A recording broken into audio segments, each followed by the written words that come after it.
perkembangan teori sel dan penemuan DNA. Apakah kamu pernah mendengarkan kata sel? Sel merupakan unit terkecil yang menyusun tubuh makhluk hidup, serta merupakan tempat tersegalanya fungsi kehidupan. Nah, teman-teman, sel itu pertama kali ditemukan dan dikembangkan oleh ahli bernama Robert Hooke pada tahun 1665. Nah, ia itu merancang mikroskop majemuk yang memiliki sumber cahaya sendiri sehingga mudah dimudahkan. Nah, ia itu melakukan pengamatan pada sayatan gabus yang merupakan sel-sel mati pada pepangan, pohon, dan dengan mikroskop sederhana. Hasil pengamatan yang telah dilakukan yaitu ada teori sel. Yang pertama, setiap organisme terdiri satu sel. Sel merupakan kesatuan struktural fungsional sebagai organisme multisel. Dan terakhir, sel berasal dari perkembangbiakan melalui pembelahan sel. Kemudian beberapa ahli telah mencoba menyelidiki tentang struktur dan fungsi sel.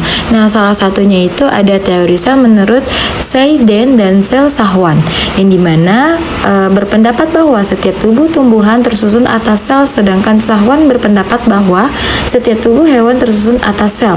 Dari kedua pernyataan tersebut dapat disimpulkan bahwa sel merupakan unit struktural atau penyusun dari tubuh organisme. Sedangkan menurut Max mengatakan bahwa protoplasma merupakan bagian dasar terpenting dari sel. Pendapat ini didukung dari Felix Jourdain. Dapat disimpulkan bahwa teori ini mengemukakan tentang teori fungsional sel di mana protoplasma merupakan bagian terpenting yang berfungsi sebagai cairan hidup yang terdapat di dalam sel. Nah, teori selanjutnya itu ada menurut Rudolf Virchow yang dimana menyatakan bahwa sel berasal dari sel sebelumnya. Jadi, sel di dalam tubuh seseorang itu memiliki kemampuan untuk membelah dan tumbuh. Berdasarkan hal tersebut, dapat disimpulkan bahwa sel merupakan unit pertumbuhan. Dalam penemuan DNA, ada beberapa hasil dari kontribusi banyak ilmuwan selama beberapa dekade. Namun, beberapa nama yang paling sering dikaitkan dengan penemuan struktur DNA diantaranya adalah Friedrich Mischke pada tahun 1869 yang berasal dari Swiss. Ialah orang pertama berhasil mengisolasi DNA dari sel-sel nanah pada perban bekas. Kemudian, Rosalind Franklin ini merupakan ilmuwan wanita yang berasal dari Inggris. Ia menghasilkan gambar difraksi sinar X DNA yang sangat berkualitas. Adapun ilmuwan yang terakhir pada tahun 1953 yang bernama James Watson dan Francis Crick. Mereka berdua merupakan ilmuwan yang membangun model struktur DNA yang terkenal sebagai double helix atau spiral ganda yang berdasarkan data eksperimen yang ada, termasuk data dari Rosalind Franklin. Tahukah teman-teman teori evolusi oleh Darwin? Teori evolusi Darwin yang sering disebut juga teori seleksi alam pada dasarnya menjelaskan bagaimana makhluk hidup berubah dari waktu ke waktu melalui proses pewarisan sifat dan seleksi alam. Ada dua poin utama dalam teori evolusi oleh Darwin ini. Yang pertama, spesies berasal dari spesies terdahulu, yaitu bahwa spesies yang ada sekarang bukanlah bentuk yang tetap dan abadi, melainkan berasal dari spesies-spesies sebelumnya yang telah mengalami modifikasi, yang artinya ada garis keturunan yang menghubungkan semua makhluk hidup dari organisme paling sederhana hingga yang paling kompleks. Yang kedua, seleksi alam sebagai mekanisme utama. Seleksi alam bekerja berdasarkan prinsip bahwa individu dengan sifat-sifat yang lebih menguntungkan untuk lingkungannya memiliki peluang lebih besar untuk bertahan hidup dan bereproduksi. Sifat menguntungkan ini kemudian diwariskan kepada keturunannya.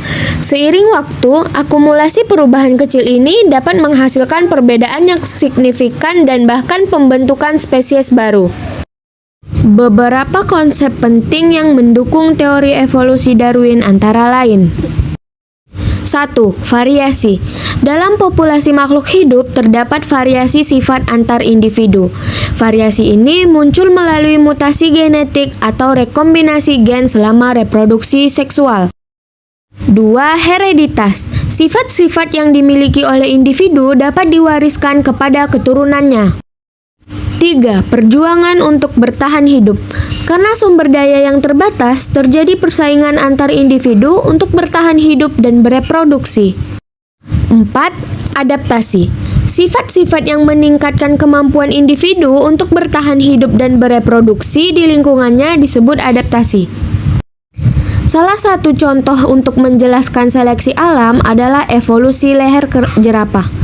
Menurut Darwin, jerapah dengan leher yang lebih panjang memiliki keuntungan dalam mencari makanan di pohon-pohon tinggi, terutama saat sumber makanan di bawah terbatas.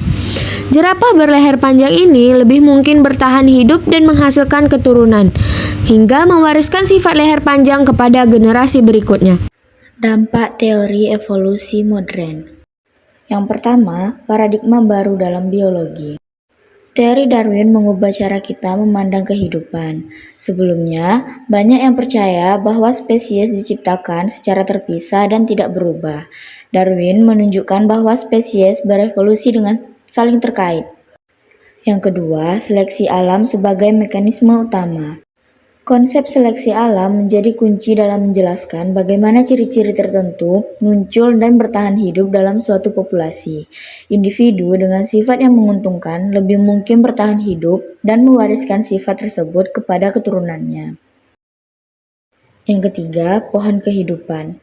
Teori evolusi memungkinkan para ilmuwan untuk membangun pohon kehidupan yang menggambarkan hubungan kekerabatan antara semua organisme hidup. Keempat, pendorong penelitian lanjut. Teori Darwin telah memicu ribuan penelitian di berbagai bidang biologi, seperti genetika, paleontologi, dan biologi evolusioner. Dan yang terakhir, penerapan dalam bidang lain. Konsep evolusi tidak hanya terbatas pada biologi, tetapi juga diterapkan dalam bidang lain seperti psikologi, sosiologi, dan bahkan ekonomi.